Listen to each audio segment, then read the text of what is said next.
Gennem 160 millioner år dominerede dinosaurerne jorden. De mest succesrige landdyr nogensinde. Og så, på et øjeblik i geologisk tid for 65 millioner år siden, forsvandt de. Det er en af naturvidenskabens store gåder. Hvad skete der? Var det skæbnesvangre ændringer i jordens klima? En pludselig stigning i den vulkanske aktivitet? Sygdomme? Eller noget helt andet? For over 200 år siden fastslog Jean Cuvier, at fænomenet uddøen var en kendsgerning. Mastodonter og andre dyr, man havde fundet levn af, som sabelkatten, var uddøde, hævdede han. Og denne erkendelse banede vej for studiet af endnu tidligere planter og dyr.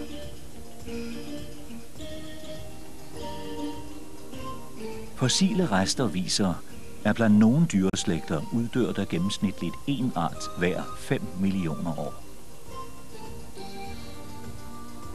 Men fra tid til anden synes der at være forekommet en mere omfattende uddøen, hvor mange planter og dyregrupper næsten samtidig er blevet kraftigt beskåret. En ved slutningen af Trias-tiden, en anden ved slutningen af Jura, som hver især åbnede muligheder for nye former af dinosaurer. Og så ved kridttidens slutning skete en sidste uddøen, der afsluttede dinosaurernes herredømme for altid. These mass extinctions are very special and very terrible events. Palæontologen Robert Barker. It's not just one species going extinct, that happens all the time. But usually you lose a species, a new one evolves, the whole family of species keeps on going. But right now with the great cats, most of the big species are extinct, we're not getting any new ones, and pretty soon all of the great cat family is gone. That's what hit the dinosaurs.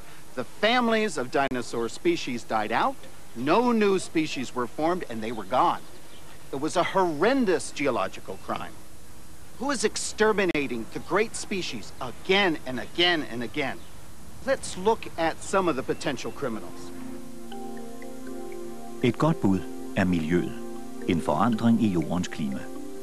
På dinosaurernes tid var klimaet generelt varmere end i dag. Hvis temperaturen steg eller faldt drastisk, ville plantelivet visne, og først planteæderne, og derpå de store rovdyr, ville uddø.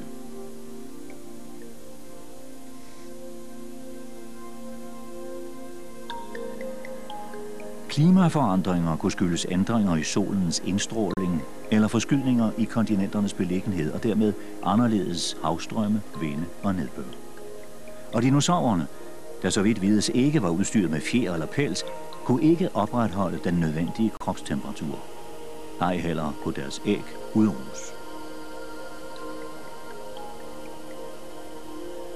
Eller måske uddøde dinosaurerne, fordi en kolossal kraftig vulkansk aktivitet spydede giftige luftarter og aske ud i atmosfæren og blokerede solens stråler.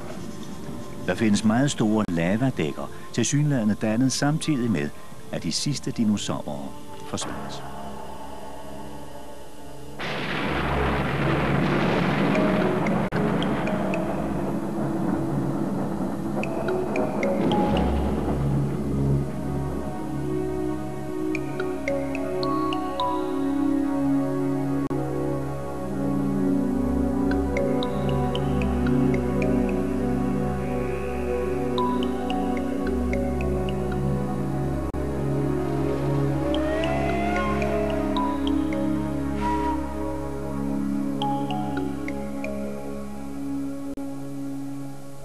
Or maybe the newest and sexiest theory has the answer.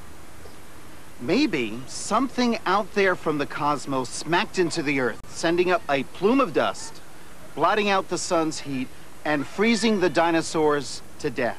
Something huge, something full of energy, an asteroid.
Ideen om, at det var et asteroidenedslag, der udslettede dinosaurerne, blev introduceret i 1980 af et hold forskere ved Berkeley Universitetet, ledet af geologen Walter Alvarez.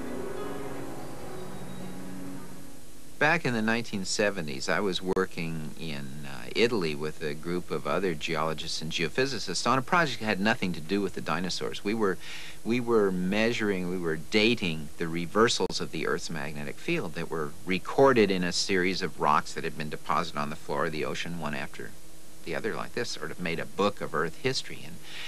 And while we were doing that work, we kept walking past this very intriguing layer of clay, and so I cut out a piece and brought it home. You can really see what's going on here. This layer is the top bed of the Cretaceous. This corresponds in time to the last times that the dinosaurs were alive. And this bed up in here is the first bed of the Tertiary, which is after the dinosaur extinction was over. And in between them is this layer of sort of red and green clay. And it seemed as if that had to be telling us something. So I cut out this piece of rock and brought it home, and not only was it interesting to me, I showed it to my father. It was interesting to him, too, and we decided, let's see if we can find out what is responsible for that clay. Walter Alvarez' far, Nobelpristager i fysik Louis Alvarez, begyndte forsøgsvis at datere lerlaget for at bestemme, hvor længe det havde været om at aflejres. Hans resultater lagde grunden til nedslagsteorien. Leret viste sig at indeholde usædvanligt store mængder af ædelmetallet iridium, der minder om platin. Alvarez vidste, at iridium kun sjældent forekommer på jorden, men er almindeligt i asteroider og kometer. Han tog det som tegn på, at en kæmpemæssig asteroide var kollideret med jorden.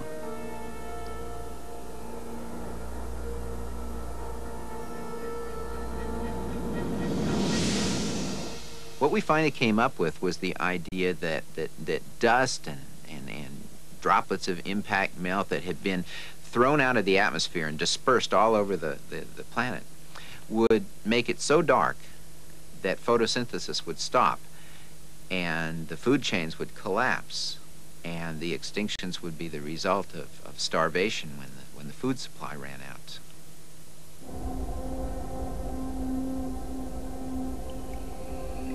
Ifølge Alvarez-gruppen begyndte en stor støvsky umiddelbart efter nedslaget at indhylde jordkloden. Under det tætte støvlag blev dag forvandlet til ubrudt nat. Fødekilderne udtømtes. Dinosaurer og millioner af andre dyr gik til grunde i kulden og mørket.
So what does it all mean? What does it tell us?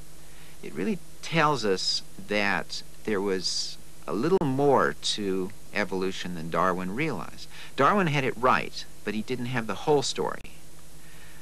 Darwin said that in order for a species to survive and flourish and produce descendants, it had to be well adapted. It had to be very good at making a living in the normal world that it lived in. And what we're finding out now is, yes, that's true. That's absolutely true. But in addition, there's an occasional really bad day when a huge rock falls out of the sky and makes terrible environmental disturbances. Forestillingen om, at dinosaurerne blev ofre for et nedslag fra rummet. Men er den sand? Vi befinder os i Makoshika-naturparken i det sydlige Montana i USA. Formationerne her rummer vidnesbyrd om jorden, som den var umiddelbart før dinosaurerne forsvandt. We're going to line you up on the outcrops to do the survey. And you'll be about 10 or 15 feet apart, and you're going to walk slowly over the outcrops, looking for fossils. When you find... Diane Gabriel og David Fastovsky har hentet et hold studerende til Makoshika for at tælle knogler. Med deres hjælp håber de at kunne besvare et omstridt spørgsmål. Var dinosaurernes undergang pludselig, som nedslagshypotesen indebærer, eller uddøde de gradvist i løbet af adskillige millioner år? So let's walk over that way. Spørgsmålet er aldrig blevet besvaret entydigt. Blandt andet fordi antallet af dinosaurer på et givet tidspunkt aldrig har kunnet beregnes.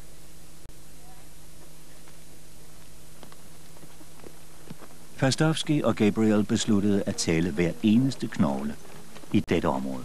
Okay, everyone in position. Let's go.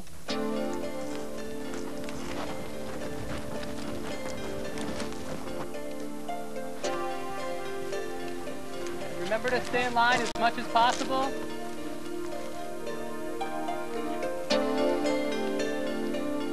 De valgte dette sted, fordi jorden her er fyldt med knogler fra slutningen af dinosaurernes herredømme. De sidste 3 millioner år er den periode i jordens historie, der kaldes kridttiden.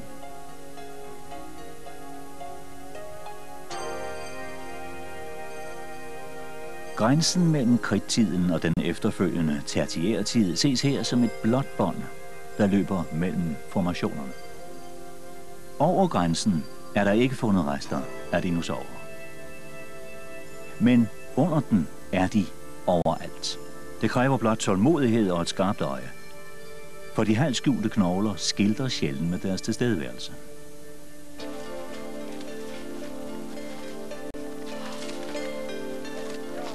Bone! We have bone, yes! Okay, we'll be right there. We're on our way, Jackie.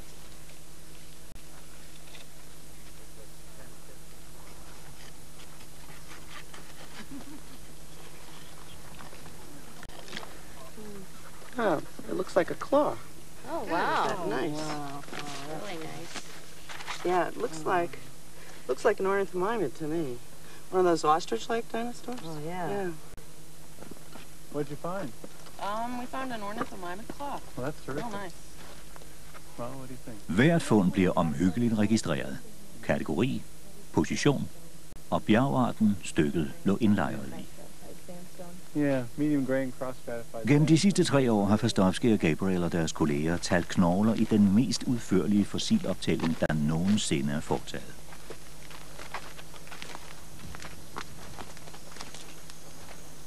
De har registreret 4.600 stykker fra mere end 600 lokaliteter. Deres materiale tyder på, at dinosaurerne klarede sig fint helt frem til slutningen af kridttiden. The predominant animal that we found in our survey was Triceratops. The ceratopsians are really abundant at the end of the Cretaceous. And the next one would be the duck-billed dinosaurs, probably Edmontosaurus. And we found a lot of ornithomimids and animals like that. But we've also found lots of the small carnivores, the ones that scavenge and pick up after the other ones have killed them. And we do have Tyrannosaurus rex, too. There doesn't seem to be any evidence for a gradual decline in their diversity. In fact, our study shows that in geological terms, their extinction was instantaneous. I dinosaursammenhæng er tidsskalaen overvældende. Her betyder øjeblikkelig 250.000 år. Der kræves flere belæg til at underbygge hypotesen om et asteroidenedslag. For eksempel, hvor stor sandsynligheden overhovedet er for, at det kan ske. En gang om måneden, de få dage, hvor der er nymåne, tager Gene og Caroline Shoemaker ud til Mount Palomar-observatoriet for at undersøge dette spørgsmål.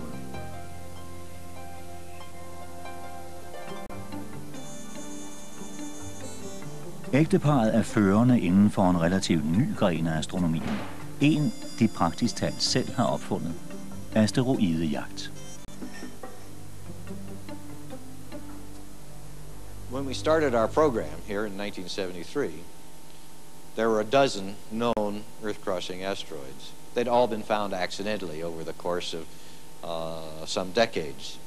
And we began a systematic search then to look for more of them. At the present time, we know over 110 Earth-crossing asteroids have been sighted. At udpege asteroider er et langsommeligt arbejde.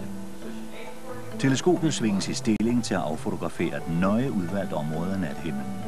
Hver optagelse kræver adskillige minutters total koncentration. 10, 11, 12, 13, 14, open. On 34 minutes, 15 seconds.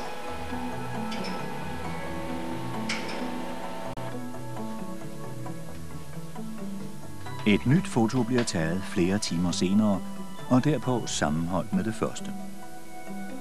Resultatet? Et spøgelsesagtigt spor af en asteroide på vej mellem stjernerne. Denne asteroide blev opdaget af ægteparret Shoemaker i marts 1989. Den passerede jorden inden for en afstand af 1 million kilometer. Mindre end 2 gange afstanden til månen.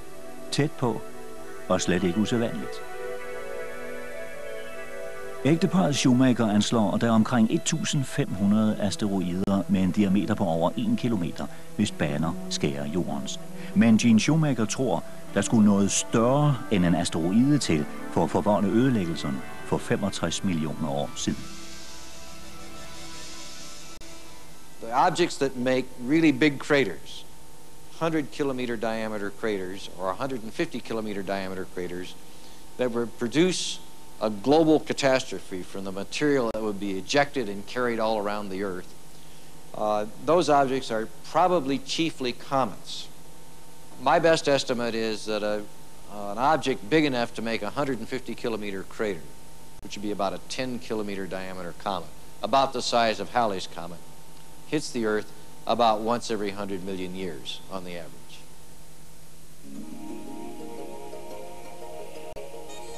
Asteroide eller komet. Hvis en kæmpemæssig stenblok faldt ned fra himlen, måtte det have fået skæbnesvangre konsekvenser for mange andre end dinosaurerne. Her i Sumaya i Spanien er der mere materiale at tage stilling til. En gruppe havdyr, helt ubeslægtet med dinosaurerne, forsvinder ud af fossilrækken på nøjagtigt samme tidspunkt som disse. Palæontologen Peter Ward fra Washingtons Universitet i Seattle er kommet til Sumaya for at forestå en optælling af samme slags, som Pastovsky og Gabriel gennemførte med dinosaurerne.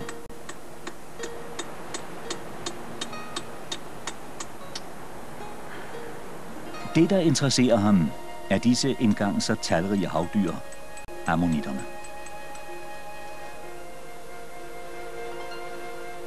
This is an ammonite fossil from these cliffs. If we could go back through time and find one of these alive, we would see that it's a swimming creature. Out of the front sat a series of tentacles, and much like the chambered nautilus does in today's oceans, it could swim around. During the Mesozoic, these creatures were fantastically abundant. There were 12,000 species of them, and although this is a small one, the largest of them were about 12 feet across. That would probably do you great damage were it to come up to you. These creatures are so abundant in the Cretaceous seas that were we to go back there, we would find that they occupied much of the place that fish do today. These are really the fish of the Cretaceous oceans.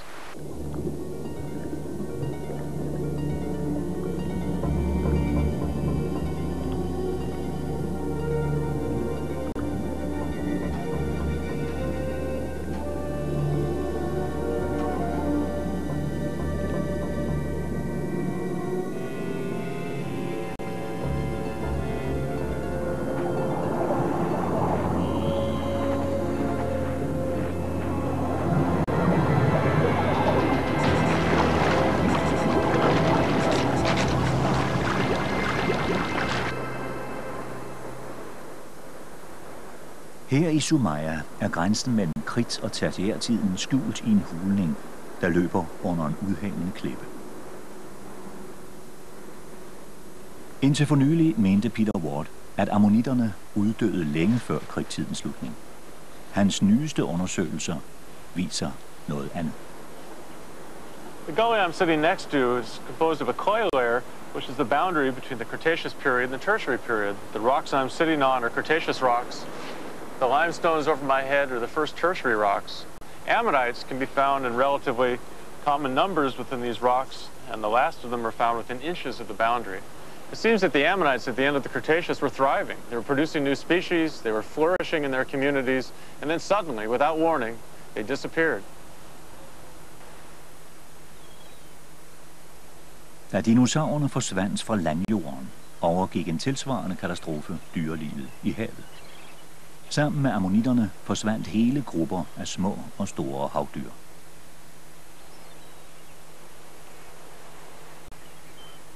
Men kunne en asteroide afstedkomme en så verdensomspændende ødelæggelse?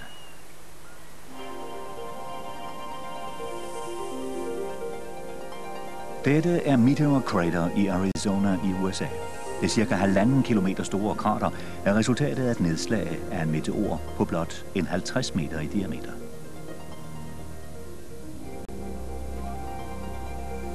Skal Alvarez-hypotesen holde stik, må himmellegemet, der udslettede dinosaurerne, have været 220 gange større. Hvis vi antager, at det faktisk var tilfældet, hvordan ville virkningen så have været? Teoretikeren Jamie Lash beskæftiger sig med, hvad der sker, når kæmpemæssige klippeblokke falder ned fra himlen. This is Kitt Peak National Observatory in Arizona, and I brought you here to give you a feeling for what the impact of a 6-mile diameter asteroid will do to the Earth. To get an idea of what 6 miles diameter really means, imagine the space between here and that distant peak on the horizon to be completely filled up with rock material. And further, imagine the space between the valley floor below us and an altitude of 6 miles filled up with solid rock. This enormous ball of rock will be rushing toward the Earth at 50,000 miles an hour, a speed that, if you were riding it, would take you from here to New York in under 3 minutes.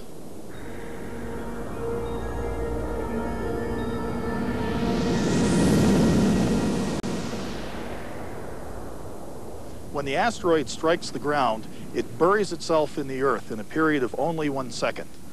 It opens a crater, a hemispherical hole in the ground that reaches a diameter of 30 miles about 10 seconds after the impact occurs. At that time, it's 15 miles deep. It's lined with red-hot rock debris streaming outward, forming a plume heading into the sky.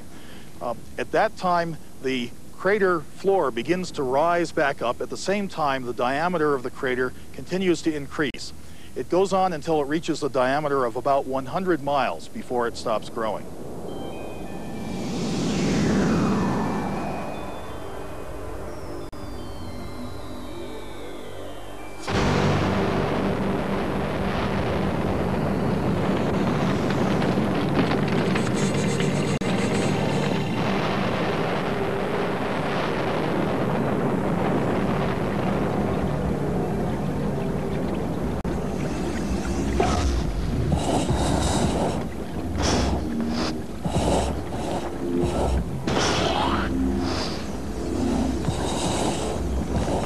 What happens next is really interesting. As the asteroid plunges into the ground, it creates pressures about equal to that of the Earth's core. Under those pressures, the asteroid and also some of the Earth rock melt and vaporize and expand back out of the crater as a plume or glowing cloud of very high velocity gas and dust. This cloud expands at velocities up to the Earth's escape velocity, sending the debris into ballistic orbits that eventually rain back all over the Earth.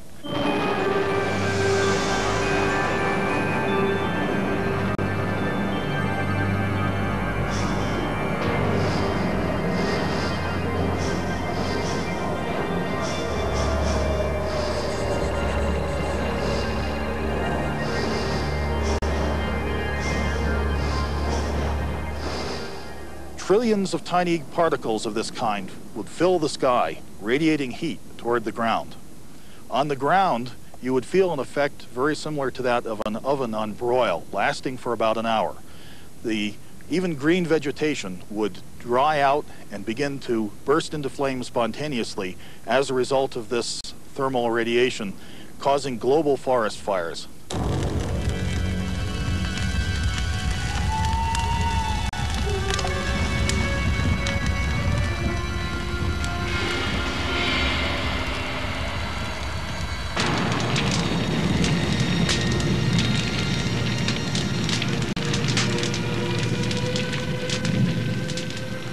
Der findes tegn på, at dette måske fandt sted. Millioner af mikroskopiske kulpartikler er blevet fundet i det ler, der blev aflejret ved slutningen af krigstiden. De kan tolkes som sod fra kolossale brande. Men blandt andre danskeren Hans Jørgen Hansen er overbevist om, at der er tale om partikler fra vulkanske udbrud, og lerlaget rummer flere overraskelser. That's pretty neat.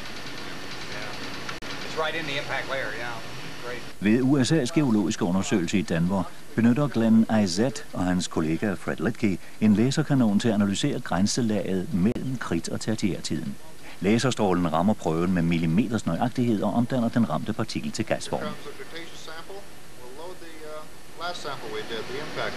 So the white spectra here is the Cretaceous marl. That's right. And that's superposed with the blue spectra here, which is the overlying impact layer. So where's the iridium, Fred? Okay, the iridium. Let me show you here. Iridium, der sjældent forekommer på jorden, men er almindeligt i asteroider, rammes under analysen. I denne prøve fra Colorado repræsenteres metallet af den højeste af de blå spidser, og prøven er typisk for hundreder af andre fra netop dette lag fundet rundt omkring i verden. We have two isotopes approximately in the right order for their natural abundance. Isaac har påvist, at leret også indeholder usædvanlige og, siger han, bemærkelsesværdige kvartskorn.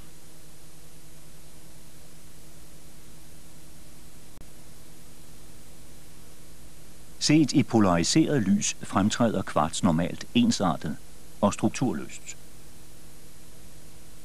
Dette er kvarts fra grænselaget. It shows these very peculiar lines through the quartz grain. They're oriented in this particular grain in this direction and this direction. These are called shock lamellae, and the only place that these have been found in rocks of the Earth's crust happen to be at high-yield nuclear explosion sites or at known meteor impact sites. Iridium, kulpartikler, trykpåvirket kvarts. Alt dette kunne pege mod et asteroidenedslag i slutningen af krigstiden. Men hvis en asteroide faktisk ramte jorden, hvor er så krateret? Det skulle i så fald være mange gange større end det i Arizona.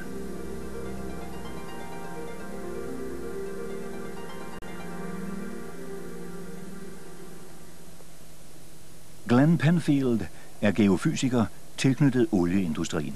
I 1978 arbejdede han på Yucatán-halvøen i Mexico. Hans opgave var at finde olieforekomster for Pemex, det statslige mexikanske olieselskab. På en række sonderinger fra luften målte han svage udsving i jordens magnetfelter.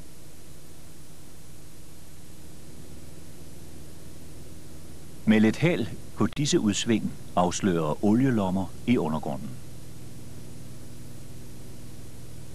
Arbejdet forløb planmæssigt. Men efterhånden som undersøgelserne skred frem, begyndte der at tegne sig et overraskende billede. From the beginning, when we first collected data from the aircraft, I began noticing a pattern of extraordinary symmetry in the magnetic anomalies. Later we put these into a map, and the picture held up, one of a zone of highly magnetic material, an enormous ring of very intense magnetic anomalies that you can see here on the map, about 70 kilometers across. Very, very strong gradients in the field. Further out, a ring of very subtle features with a diameter of about 210 kilometers. A similar sort of configuration of anomalies is visible in the gravitational data. We see a central ring of high gravity anomalies indicating more dense material here in the center, again about 65 kilometers across, then a gravity low indicating lower density material, and finally another gravity high 180 kilometers in diameter. This area had been interpreted as containing volcanic features, but I had never seen volcanic features with this kind of symmetry on this sort of scale before. And it appeared to me that this had to be the result of a single event that at one time froze both the gravity and the magnetic fields in this highly symmetrical, highly ordered arrangement. And the most likely explanation to me was that of a gigantic meteor impact. Der var ingen tvivl om, at Penfield havde opdaget noget. En stor, ringformet struktur, godt 200 km i diameter, 800-900 meter under Yucatans overflade. For sit indre øje så Penfield et meteorkrater, komplet med en hævet midte og koncentriske ringe. Men hvor var de fysiske vidnesbyrd i form af bjergarter, der var præg af nedslaget? We lacked any samples to prove it. We had these excellent geophysical data sets, the magnetic and the gravity data, but not the physical samples which could establish once and for all that this was a gigantic impact feature. I 1950'erne havde olieselskabet foretaget prøveboringer 2 steder på Yucatan. Begge steder var der blevet taget prøver af undergrunden, men da Penfield bad om at måtte se dem, fik han at vide, at de alle var gået tabt. Penfield nægtede at give op og tog i 1982 til Yucatan for selv at se, om der skulle være efterladt nogle prøver ved borestederne. Først ledte han i den lille landsby Zacatepec.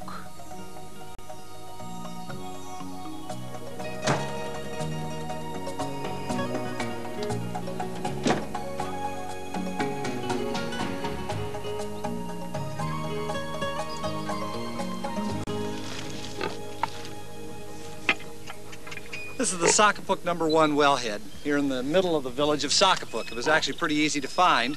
There were a lot more pigs when I was here a decade ago, and I dug both here and in the mud pit from the well that was drilled here, digging through quite a bit of pig manure that had been left for the last 30 years, in order to find the samples that might prove that this was an impact feature. This well was drilled to 1,500 meters, and for the first 1,000 meters it was just a monotonous sequence of white limestone rock. And then the well site geologist reported a broken up kind of greenish material for a substantial thickness, and then finally something that looked like glass. Appeared to be a volcanic sort of glass, is the way it was described. And it was for a sample of either one of those two rocks, either this broken up greenish material or the glass, that I had come here.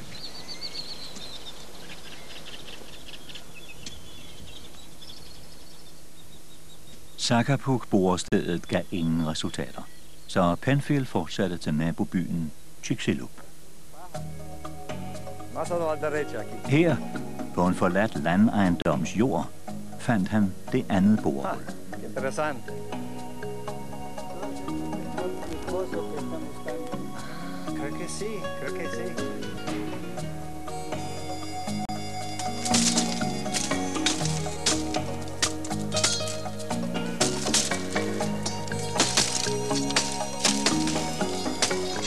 Chicxulub #1. Total depth 1,581 meters, 620.52.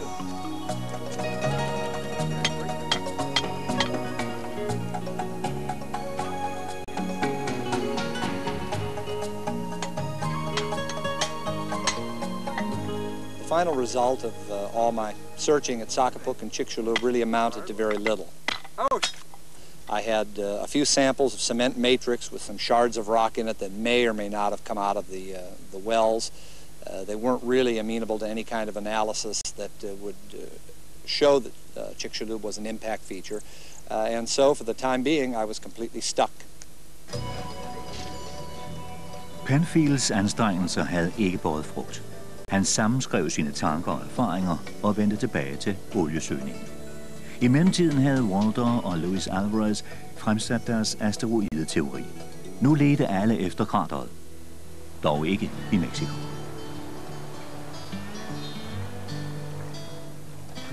Dette er Brazos-floden i Texas. I 1987 havde Alan Hildebrand, dengang studerende ved Arizonas Universitet i Tucson, hørt om nedslagsteorien og var gået i gang med at lede efter spor af et sandsynligt krater. På det tidspunkt havde han aldrig hørt om Glen Penfield.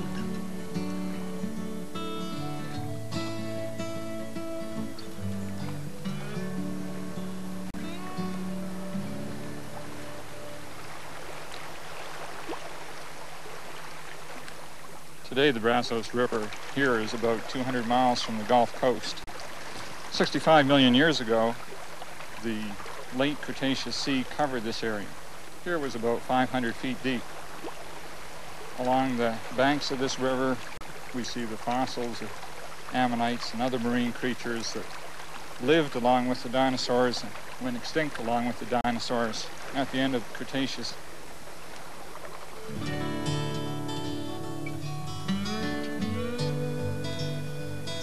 Hildebrand vidste, at flodbrinkerne gemmer på en kridt-tertiærtidsgrænse, der ikke ligner nogen anden, man kender i verden.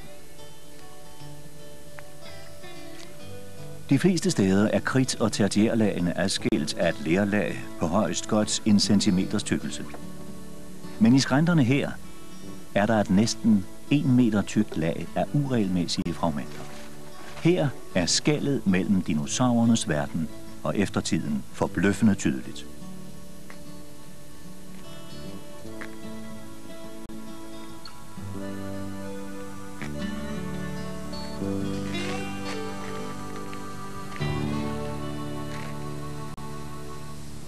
This outcrop shows the Cretaceous Tertiary boundary section. My feet are resting on the Cretaceous sediments. This is mud that was deposited in a sea that was about 500 feet deep. Here's the base of the Tertiary. From here upwards, we have sediments that represent a time when the dinosaurs were extinct. There's about 3 feet of sediment in between that indicates something extraordinary happened here. In particular, this lump of gray clay, which is a bit indistinct. You can see it goes around like so. This is a boulder about 3 feet across. Something happened that was able to uproot this gray clay from the Cretaceous seafloor and transport it and dump it here. Similar deposits of rubble like this occur all along the southern coast of North America at the Cretaceous Tertiary boundary.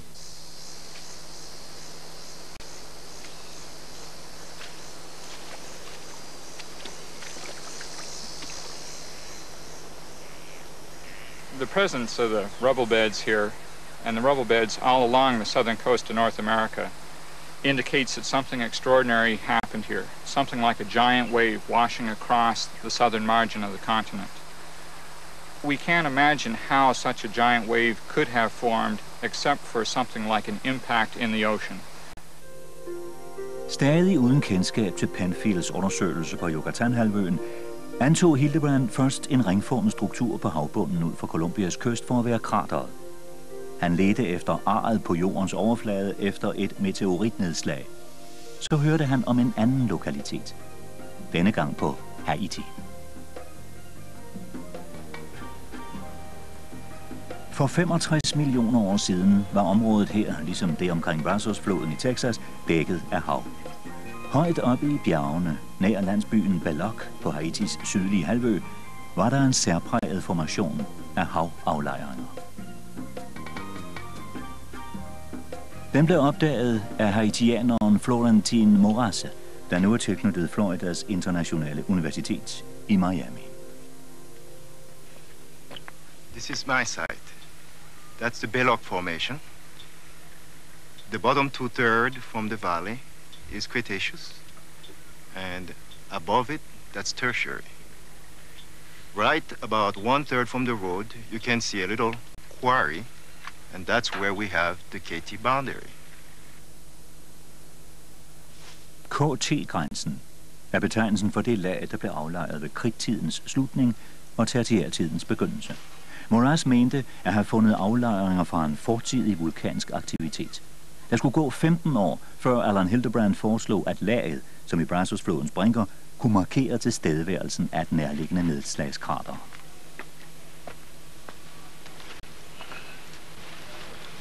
Okay, this is another piece of the boundary layer. As you can see here, it is very, very distinct. At the bottom, that's Cretaceous, and here that's the boundary, the so-called boundary layer.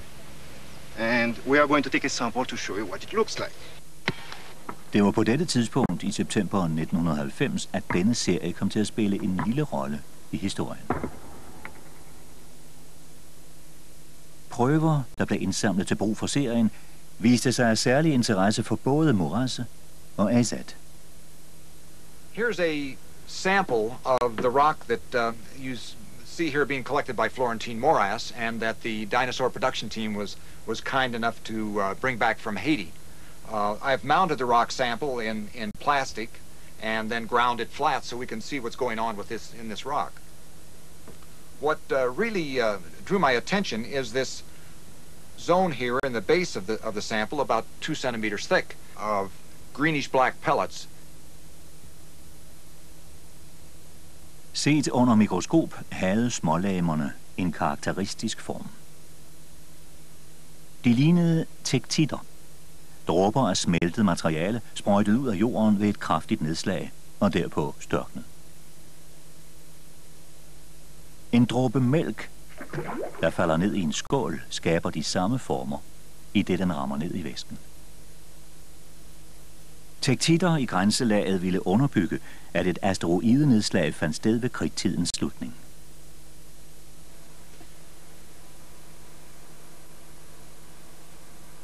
AZ kiggede nærmere på smålamernes indre.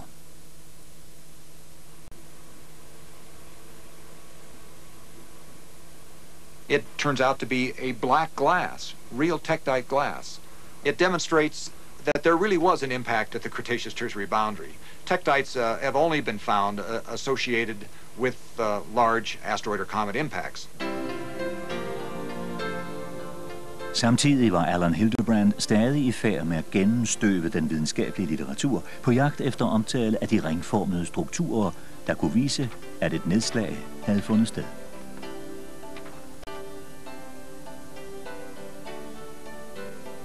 Omsider stødte han på Penfields artikel om Yucatan-krateret. I artiklen omtalte Penfield de forsvundne boreprøver. Men kunne de opspores? Hildebrand gik videre med sagen. I wrote people, I called people, I talked to dozens of different people, and finally, with the help of colleagues, we got lucky, and I found that a set of samples have been sitting in New Orleans for the last 20 years. I april 1990 videregav Hildebrand oplysningerne til Glenn Penfield, og Penfield aflagde besøg på geologisk afdeling af Universitetet i New Orleans.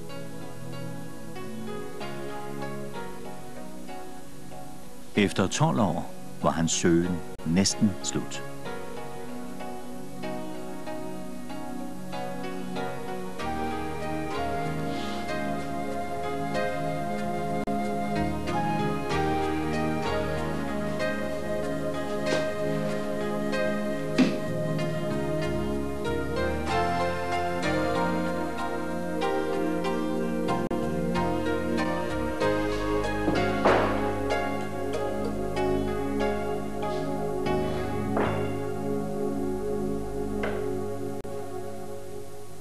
This is typical of the limestone rock present in the Yucatan No. 2 well.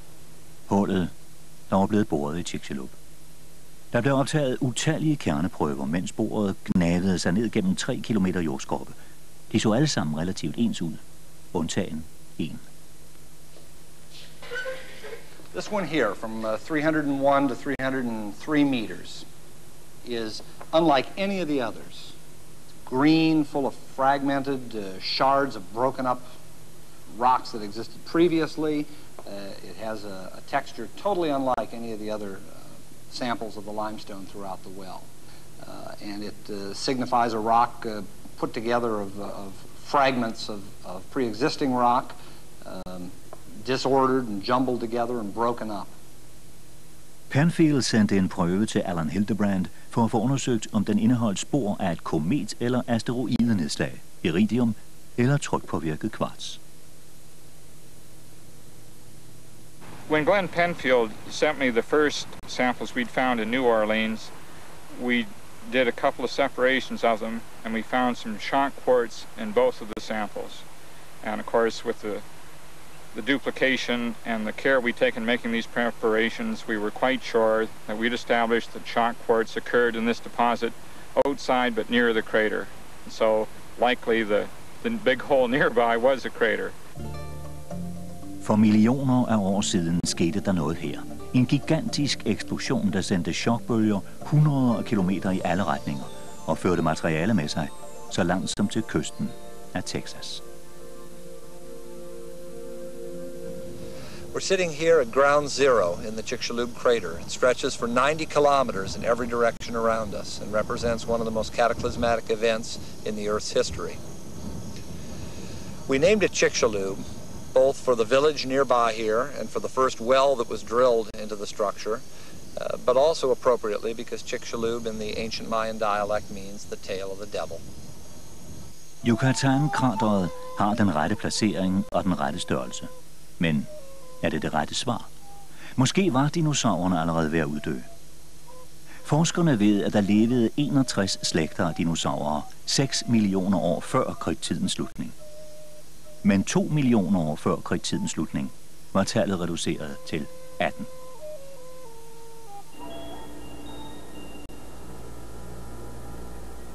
Der er nu disse belæg for, at noget faktisk ramte jorden i sen kridttid. Alligevel væger de fleste paleontologer sig ved at godtage, at denne hændelse kunne have udryddet dinosaurerne. Okay, the asteroid theory. Does it explain the extinction of dinosaurs?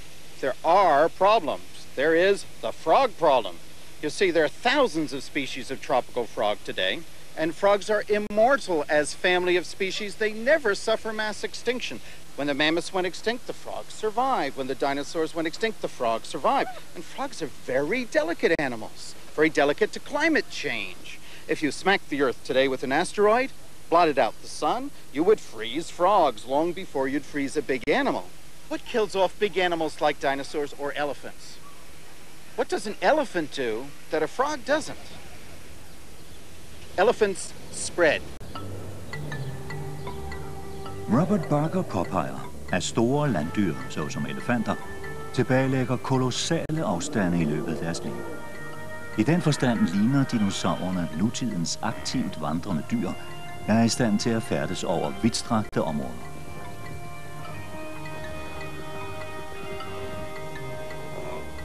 Og mod slutningen af kridttiden synes dinosaurerne at være brudt op og have begivet sig på vandring. Nydannede landbroer forbandt tidligere adskilte kontinenter og gjorde det muligt for dinosaurer at sprede sig i et omfang uden fortilfælde. Dette bragte forskellige arter af dinosaurer i berøring med hinanden for første gang, hvilket fører til Robert Barkers foretrukne teori om dinosaurernes uddøen. Barker påpeger, at sidst i 1800-tallet spredtes sygdommen kvægpest fra Asien til Afrika og truede med at udrydde næsten 40 arter af afrikanske antiloper. På samme måde, hævder han, blev dinosaurerne, da de krydsede landbroer, udsat for nye typer sygdomme, der kunne have tyndet kraftigt ud i bestandene. Ligesom de kolonister, der bragte mæslinger til den nye verden, spredte de vandrende dinosaurer sygdom og blev ofre for deres egen voksende udbredelse.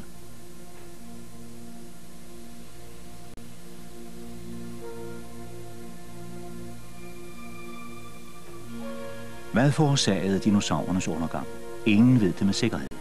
Der er ingen enighed om et mest sandsynligt svar. Men det vi ved, som resultat af 40 års intens dinosaurforskning, er, at den traditionelle opfattelse af dinosaurerne var forkert. De var ikke dorske, småt begavede monstre. De var fantastisk forskelligartede dyr. Nogle graciøse, tobenede, andre firbenede. Nogle ensvarme, nogle måske firklædte. Visse af dem levede i flok, og mange eller alle beskyttede de deres unger. De vandrede vidt omkring, med imponerende kløer og tænder, parat til kampen om bytte, eller pansrede med horn og pigge som forsvar mod kødæderne. Tyrannosaurus rex, Iguanodon, Brontosaurus, Deinonychus, Stegosaurus. Og med en længst døde og kun bevaret som fossile knogler, strejfer de stadig om i vor fantasis skove. Og flere af deres slags venter stivnede i sten på, at vores efterkommere skal finde dem og henrykkes over dem. Børn og voksne, forskere og lægfolk.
Okay, so the dinosaurs went extinct. Things like Allosaurus and all its giant kin died out.